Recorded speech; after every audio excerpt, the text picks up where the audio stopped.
நடிகை சமந்தாவின் தந்தை ஜோசப் பிரபு காலமானார்.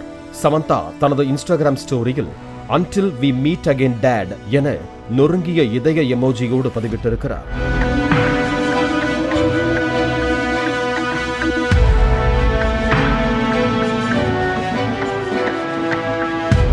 இதனையடுத்து சமூக வலைத்தளங்களில் அவரது ரசிகர்கள் ஆறுதல் தெரிவித்து வருகின்றனர்.